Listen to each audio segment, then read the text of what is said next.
আমার পা দুটো অবশ্যই আসছে কেন? ডাক্তার, কবিরাজ, ওষুধপত্রের ব্যবস্থা করে জলদি।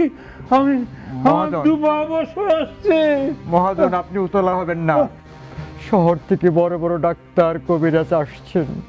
আপনি ভালো হয়ে উঠবেন। মহাজন, আপনি কোনো টেনশন করবেন না। কি আমি অন্ধ হয়ে যাচ্ছি নাকি? আমি দু চোখে দেখতে পাচ্ছি না কেন? কি বলছেন মালিক? আমার আমার হাত দুটো অবশ্যই আসছে। আমি হাত, পা, চোখে কোনোটাতে শক্তি পাচ্ছি না, সব অবশ হয়ে যাচ্ছে। এ কার দোষে হলো রে? কার অভিশাপে আমার এমন হলো রে? এটা আমার কোন কুকর্মের ফসল? আমি আর পাচ্ছি না। এর চেয়ে আমার মরণও ভালো। মহাজন, আমার মনে হয় এটা সব ওই আলসার তেলেসমাতি পাথরের কাজ ওই করেছে। আমি যাই, খবরটা নিয়ে আসি। এই খেয়াল রাখি। তুমি তাড়াতাড়ি যাও।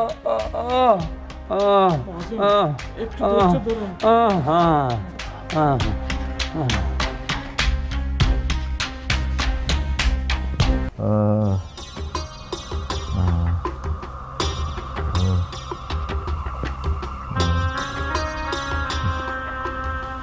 তোমার কথা শুনে তো আমার আজকে এই অবস্থা হয়েছে।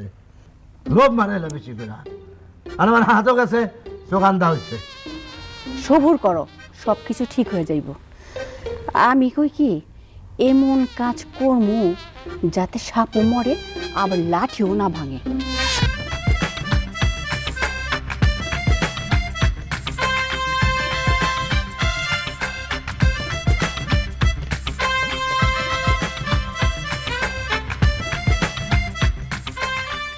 সদাগর কি বাসায় আছেন? নাই নাই, কখন নাই, আবার গেল। আমার আর শরীর ভালো। আসেন আসেন। দাও দাও, আমার অবস্থা দেখো। খুশি হয়েছ? ও আরে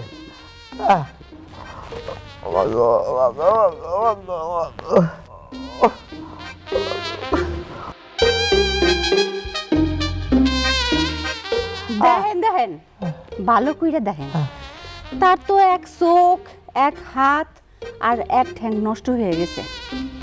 এবার মহাজনের হিসাব বরাবর পাইছে তো। আমি কিন্তু এক জবানের মানুষ, ডাবল হিসাব বুঝাই দিছি। মহাজনের কথা রাখছি। কি রাখছি তো? ঠিক আছে, আমি তাহলে আসি। চা খায় যাও, যারা পারো।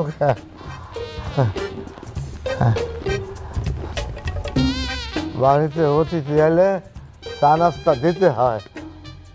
বাপ মা তোমার এই শিখাইছে?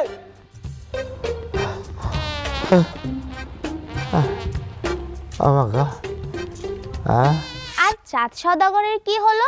মহাজন মারা গেলে তখন তারা করলো কি, ওই পাথরকে দিয়ে চাঁদ সওদাগরের চোখ, হাত, পা সব ঠিক করে ফেলল। ইয়ে, কেমন লাগলো গল্পটা? দারুণ মজা, খুবই সুন্দর।